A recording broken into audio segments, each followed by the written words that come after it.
دیکھ کے چال ستاروں کی، کوئی زائچہ کھینچ قلندر سا، کوئی ایسا جنتر منتر پڑھ جو کر دے بخت سکندر سا۔ تو آج کل ٹی وی چینلز بخت سکندر بیان کرنے کا پھل کھا رہے ہیں۔ ویسے مجھے میڈیا سے کوئی خاص شکایت تو نہیں ہے، ظاہر ہے کہ کمرشل میڈیا ہے، جو سرکاری اشتہارات ہیں اگر وہ نہ ہوں تو پھر سروائیو کرنا بڑا مشکل ہو جاتا ہے۔ بس ایک مسئلہ ہے کہ کیا ہی اچھا ہو اگر شاعر بخت سکندر کے ساتھ ساتھ یہ کم بخت میڈیا ورکرز کا خیال بھی کر لے، جن کو تنخواہیں بھی وقت پر نہیں ملتی۔ خیر، اچھا قصہ مختصر یہ کہ وقت کی سکندر کو تاحیات تخت نشیں کروانے کے لیے ایسی پھر تعویلیں پیش کی جا رہی ہیں کہ اگر آج اکبر بادشاہ زندہ ہوتے نا تو ان میں سے ہر ایک کو ایک شہر کی صوبیداری نام میں دے دیتے۔ وہ کسی دور میں کہا کرتے تھے کہ ہاتھ کی لکیریں بولتی ہیں، لیکن ایسا لگتا ہے کہ جیسے آج کل سارا علم نجوم ریموٹ کنٹرول طوطوں کے ذریعے بول رہا ہے، جس کی کیفیت اکبر الہآبادی کے مصرے جیسی ہی ہے کہ زباں میری ہے اور بات ان کی۔ اچھا، یہ کوئی میرا وہم و گمان نہیں ہے، اس طوطا مینا کہانی میں نظام کا ہر انگ انگ رقص میں ہے۔ کیا نجومی، کیا میڈیا، کیا سیاستدان اور کیا سیاسی اداکار۔ لگتا یہ ہے کہ الیکٹرانک اور سوشل میڈیا پر یاجوج ماجوج کی فوج ظفر موج پل پڑی ہے اور ہر ایک کی زبان سے شاعر بخت سکندر کی جستجو ہی کر رہا ہے۔ تو چلیں شروعات پھر نجومیوں سے ہی کر لیتے ہیں، جن کا کچھ بنیادی باتوں پر اتفاق رائے موجود ہے۔ اب یہ اتفاق ہے یا پھر حسن اتفاق، تو اس پر مجھے خود سے رائے دینے کی تو ضرورت نہیں پڑے گی، کیونکہ بھئی کلام خود بول رہا ہے کہ یہ کس کی منشا ہے۔ تو نجومیوں کے اس مجموعے کلام کا بنیادی احوال یہ ہے کہ 2026 ٹوٹل ٹرانسفارمیشن کا سال ہوگا، جہاں نظام کی حیت ہی بدل جائے گی۔ اچھا، اس حوالے سے گزشتہ روز میں ایک معروف نجومی کو سن رہی تھی جو نئے سال میں رونما ہونے والی انقلابی تبدیلیوں کی وضاحت کر رہی تھی۔ اب ویسے تو پیش گوئی کے لیے ستاروں کی چالیں دیکھی جاتی ہیں نا، لیکن مجھے ایسا محسوس ہوا جیسے محترمہ ستاروں کی چالوں سے زیادہ ستاروں کو تاروں سے ملا کر ربط بنانے کی کوشش کر رہی تھی۔ اور پھر میرا خدشہ درست ثابت ہوا جب ماہر نجومی نے انقلابی تبدیلیاں بیان کرتے ہوئے کہا کہ نئے سال میں نئے قانون لاگو ہوں گے، ایک نیا پاکستان بنے گا اور نئے لوگ آئیں گے۔ اچھا، جب یہ نئے لوگوں کی آئی نا تو اچانک ایسا لگا کہ جیسے ستاروں کو ملانے والی کوئی تار سپارک کر کے ٹوٹ گئی ہے، جس سے پھر ماہر نجومی کو فوراً جھٹکا لگا اور انہوں نے پھر وضاحت دینی شروع کر دی کہ نہیں، اب نظام کے لیے نئے لوگ پھر کہاں سے آئیں گے، موجودہ لاٹ میں سے ہی پاک صاف لوگوں کا چناؤ کیا جائے گا۔ تو اب پھر کن لوگوں کا چناؤ ہوگا اور کیا نظام وجود میں آئے گا، تو اس کا جواب دینے کے لیے ماہر نجومی نے نظام شمسی کی ہم آہنگی کا فائدہ اٹھایا اور ٹوٹی ہوئی تار کو سہیل وڑیچ والے ستارے سے جوڑتے ہوئے پھر وہ یہ کہنے لگیں کہ نظام کی تبدیلی تو طے ہو چکی ہے، یہ ٹیکنوکریٹ کے صدارتی نظام ہوگا، لیکن لیڈ وہ کون کرے گا؟ تو جناب، یہ بات ابھی شاعر نے نجومی کو نہیں بتائی، البتہ تبدیلی کا یہ عمل 16 فروری سے شروع ہو جائے گا۔ اب یہ 16 فروری کی تاریخ کس پس منظر میں دی گئی ہے تو یہ ابھی میں آپ کو آگے بتاتی ہوں۔ پہلے نجومیوں کی جانب سے بتائی گئی جو باقی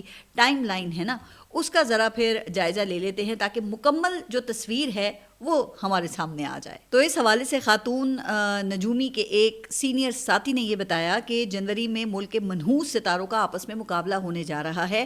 مئی اور نومبر کے مہینوں میں حکومت، اپوزیشن اور مذہبی جماعتوں کے درمیان گھمسان کا خطرہ ہے، لہٰذا اگر سیاسی جماعتوں نے اپنا چلن تبدیل نہ کیا تو پھر کچھ بھی ہو سکتا ہے۔ رہ گئے عمران خان، تو ان کے بارے میں کہا گیا ہے کہ عمران خان کا ستارہ ویسے تو لبرل ہے اور خوش بختی کا ستارہ ہے، لیکن آج کل کچھ اکڑا ہوا ہے، لہٰذا اس اکڑ پن کو دور کرنے کے لیے پھر نجومیوں نے مڈ فیبرری تک کی مہلت دی ہے، یعنی کہ اگر مڈ فیبرری تک عمران خان لچک پیدا کر لیں تو دوبارہ خوش بختی کے زون میں آ جائیں گے۔ اچھا، اب مڈ فیبرری تک کیا ہونا ہے؟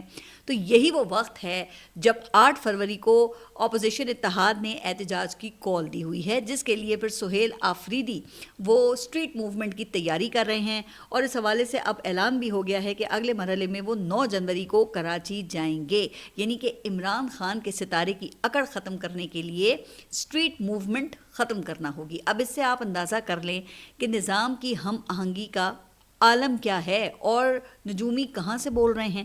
چونکہ میں نے گزشتہ ولاگ میں ایک ایسے ہی پیغام کا ذکر کیا تھا جو خاص پیغام رساں کے ذریعے عمران خان کو دیا گیا ہے، جس میں عمران خان کو کہا جا رہا ہے کہ اگر کوئی تھوڑا بہت ریلیف چاہیے تو پہلے 8 فروری کے احتجاج اور اسٹریٹ موومنٹ کے اعلان کو واپس لیں، پھر عسکری قیادت کے حوالے سے زماں بندی کریں تو آگے بات بڑھ سکتی ہے.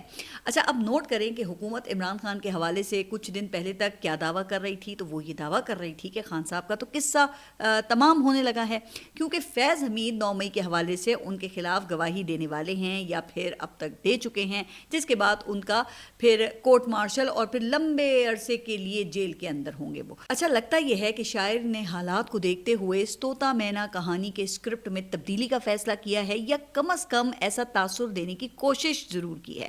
لہٰذا اس کے لیے پھر خبر کی صورت میں ایک ٹیزر چھوڑا گیا. ابھی 2 دن پہلے جنگ میں سینئر صحافی انصار عباسی کی خبر شائع ہوئی، جس میں فیض حمید کے وکیل کا حوالہ دے کر کہا گیا ہے کہ فیض حمید عمران خان کے خلاف گواہ نہیں بن رہے، یہ بے بنیاد قیاس آرائی ہے، جبکہ ISPR نے ابھی تک عمران خان کو فیض حمید سے نتھی کرنے کی کوئی بات نہیں کی ہے. تو دوسرے لفظوں میں شاعر کے کہنے کا مطلب یہ ہے کہ وقت کے سکندر کے علاوہ سب مایا ہے. کیا حکومت اور کیا اپوزیشن، ضرورت اور حالات کے تحت لٹکتی تلوار تو کسی پر بھی گر سکتی ہے نا. شاید یہی وجہ ہے کہ پھر ونڈر بوائے کا شوشہ بھی سامنے آیا ہے. اچھا، اب وہ ونڈر بوائے وہ کون ہوگا؟ تو اس حوالے سے نجومیوں نے مریم اور بلاول کے نام پر تو واضح طور پہ کاٹا لگا دیا ہے، کیونکہ ان کا زور نئے چہروں پر ہے، لیکن نام نہ بتا کر سسپینس وہ برقرار رکھا ہے، جس پر پھر دیگر قیافہ شناس کسوٹی کھیلنے میں مصروف ہے. کوئی یہ کہتا ہے کہ وہ ٹروجن ہارس ہوگا، کبھی کہا جاتا ہے کہ وہ ڈارک ہارس ہوگا. اچھا، کچھ لوگوں نے تو یہاں تک کہہ دیا ہے کہ بنو ہاشم سے نسبت رکھنے والا 35 سالہ خلیفہ ایک مسیحا بن کر آئے گا اور ملک کے ہر دکھ درد کو وہ دور کر دے گا. اس پر پھر چہمگوئیاں شروع ہو گئیں کہ ہو نہ ہو یہ چوغہ تو بظاہر وزیر داخلہ محسن نقوی کو ہی فٹ آتا ہے. لیکن پھر کسی نے کہا کہ نہیں، بنو ہاشم اور خلیفہ والی بات تو درست ہے، لیکن عمر کی کوئی قید نہیں. اب یہ کون ہے؟ تو ظاہر ہے کہ پہلا حق تو اسی کا ہوتا ہے نا جس نے فیصلہ کرنا ہے. شاید اسی لیے پھر رانا ثناء اللہ کو یہ محسوس ہوا کہ موجودہ نظام کی کشتی وہ ڈگمگا رہی ہے اور ملح کی نظریں ان کی حکومت پر جمی ہیں.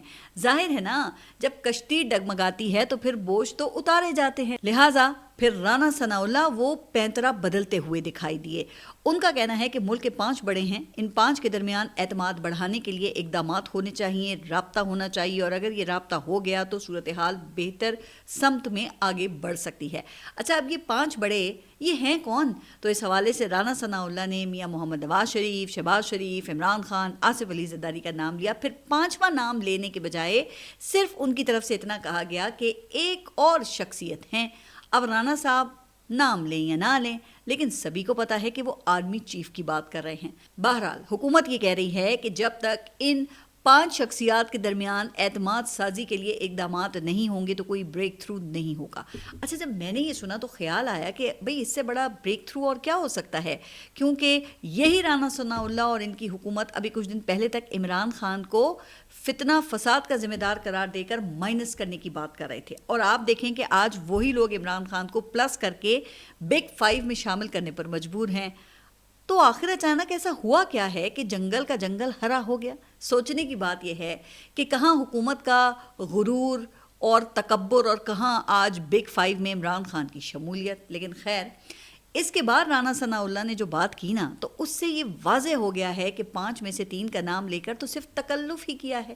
معاملہ تو صرف اور صرف 2 کے درمیان ہی طے ہونا ہے، کیونکہ وہ خود یہ کہہ رہے ہیں کہ PTI کی جیل سے باہر موجود قیادت اور حکومت کے درمیان رابطوں سے تو کوئی فرق نہیں پڑے گا. اچھا، انٹرسٹنگ بات یہ ہے کہ اب وہ پیغام رساں بھی ایسی باتیں کرنا شروع ہو گئے ہیں جو عمران خان کو ڈن اینڈ ڈسٹڈ کہہ چکے تھے. ایسے ہی ایک تجزیہ کار کا کہنا ہے کہ اصل میں یہ 2 الفا پرسنالٹیز کی ٹسل ہے، یعنی باقی تو پھر صرف مہرے ہیں جن کی کوئی سیاسی حیثیت نہیں ہے. لیکن خیر، پاکستان تحریک انصاف کے ساتھ معاملات آگے بڑھانے کے لیے حکومت بھی نجومیوں اور پیغام رسانوں کی آواز سے آواز ملانے کی کوشش کر رہی ہے، کیونکہ رانا ثناء اللہ نے بھی تو وہی شرائط دہرائی ہیں نا. اب نمبر 1 یہ کہ پاکستان تحریک انصاف 8 فروری کی ہڑتال واپس لے، اور اگر ہڑتال کی کوشش کی گئی تو پھر پی ٹی آئی کو دھر لیا جائے گا. پھر دوسری شرط یہ ہے کہ جن سوشل میڈیا اکاؤنٹ سے اداروں کے خلاف مہم چلائی جاتی ہے ان کو بند کیا جائے، اور پی ٹی آئی قیادت ان اکاؤنٹ سے اظہار لا تعلقی اختیار کرے. اور نمبر 3 یہ کہ اگر ان اکاؤنٹس کو بند نہیں کرنا تو پھر توپوں کا رخ مخالف سیاسی جماعتوں اور سیاستدانوں کی طرف کر دیا جائے گا. یعنی کہ اگر ان 3 شرائط پر عمل ہوگا تو سمجھا یہ جائے گا کہ پاکستان تحریک انصاف وطن پرستی کی طرف لوٹ آئی ہے. اچھا، انٹرسٹنگلی اس کے ساتھ ہی پھر ایک اور اہم پیش رفت بھی ہوئی. شعبہ نجوم، صحافت اور سیاست کے بعد نظام انصاف نے بھی آواز میں آواز ملائی ہے، اور وہ یہ کہ اسلام آباد ہائی کورٹ نے عمران خان کا ایکس اکاؤنٹ بند کرنے کی درخواست 21 جنوری کو سماعت کے لیے مقرر کر دی ہے. اب یہ جو درخواست ہے نا، یہ بھی ایک محب وطن شہری کی جانب سے ہی دائر کی گئی ہے، جس میں عمران خان کی قید کے دوران جو ایکس اکاؤنٹ سے پوسٹیں ہوئی ہیں نا، اسے غیر قانونی دے کر ہٹانے کی استدعا کی گئی ہے. اچھا، اب یہ وہی ہائی کورٹ ہے جو 1 سال سے عمران خان کی سزا کے خلاف اپیلوں کو سماعت کے لیے مقرر نہیں کر رہی، مگر محب وطن شہری کی درخواست وہ فوراً ٹیک اپ ہو گئی ہے. جبکہ آپ ذرا یہ وزیر قانون کو تو ملاحظہ کیجئے، جو معصومیت سے یہ فرما رہے ہیں کہ 26ویں اور 27ویں ترامیم پر تنقید تو کی جاتی ہے، مگر یہ نہیں بتایا جاتا کہ ترامیم غلط کیوں ہیں. اب یہ ذرا کوئی وزیر قانون سے تو پوچھے کہ اگر یہ 26ویں ترمیم نہ ہوتی تو ڈوگر کوٹ وہ کیسے وجود میں آتی، اور اگر 27ویں ترمیم نہ ہوتی تو بخت سکندر کو تا حیات کی پروٹیکشن کیسے ملتی، جس کی وجہ سے آج آپ کے اپنے اوپر ہی دیکھ لیں کہ تلوار لٹک گئی ہے. کیونکہ ونڈر بوائے کی باتیں جو شروع ہو گئی ہیں، اب مجھے نہیں معلوم کہ یہ ونڈر بوائے کا شوشہ بھی حقیقی ہے یا پھر کسی اور ترمیم کے لیے بہانہ ہے، لیکن جناب جو بھی ہے نا، یہ جھٹکا اتنا شدید ہے کہ ارسطو پاکستان کو بھی کچھ یاد آ گیا ہے. احسن اقبال کا کہنا ہے کہ ہمارے 2.5 کروڑ بچے اسکول سے باہر ہیں، لہٰذا مارکہ حق کے بعد مارکہ ترقی کے لیے کام کرنا ہوگا. اچھا جی، تو گزشتہ یہ 4 سالوں سے آپ کون سے مارکے میں مصروف تھے؟ اب ذرا اندازہ کریں کہ یہ فیل گڈ فیکٹر دینے کے لیے کیا کیا جتن کیے جا رہے ہیں. اس حوالے سے پھر گیلپ پاکستان کے ایک سروے کا سہارا لیا جا رہا ہے، جس میں نئے سال سے وابستہ عوام کی امیدوں کا سروے کیا گیا ہے، اور یہ دعویٰ کیا گیا ہے کہ نئے سال میں پاکستان کے 53% عوام معاشی بحالی کے لیے پر امید ہیں، جبکہ انڈیا میں یہی نمبر 39% ہے. تو یہ سن کر نا پھر مجھے بھی حیرت ہوئی، اور میں نے پھر کچھ جو فگرز ہیں وہ چیک کیے. اب انڈیا میں کوئی 80 ارب ڈالر کے لگ بھگ یہ فورن ڈائریکٹ انویسٹمنٹ ہوئی، جبکہ اسی دوران پاکستان میں 2 سے 2.5 ارب ڈالر ایف ڈی آئی کی شکل میں آئے. میں نے سوچا کہ اگر اس کے باوجود پاکستانی پر امید ہیں تو پھر پاکستانیوں کے لیے قناعت کے نوبیل انعام کا اعلان ہونا چاہیے. لیکن اگر واقعی ایسا ہے تو پھر یہ پیغام رساں یہ کیوں کہہ رہے تھے یا کیوں کہہ رہے ہیں کہ ملک کی معاشی ٹیم تبدیل ہو سکتی ہے؟ اب جس طرح کی امید عوام کی اکثریت نے ظاہر کی ہے، اس پر تو معاشی ٹیم کو بھی تاحیات پھر پروٹیکشن دے دینی چاہیے. لیکن ایسے لطیفوں سے نا یہ حقیقت نہیں چھپ سکتی ہے. اگر عوام کی اکثریت مطمئن ہوتی تو یہ گزشتہ روز ابھی ایکسپریس ٹریبیون میں شائع ہونے والا ایک آرٹیکل اخبار کی جو ویب سائٹ ہے اس سے نہ ہٹایا جاتا نا. اب یہ آرٹیکل جو ہے یہ ایک نوجوان زہرین نظامانی نے لکھا ہے، جو امریکہ کی ایک یونیورسٹی سے کرمنالوجی میں پی ایچ ڈی کر رہے ہیں.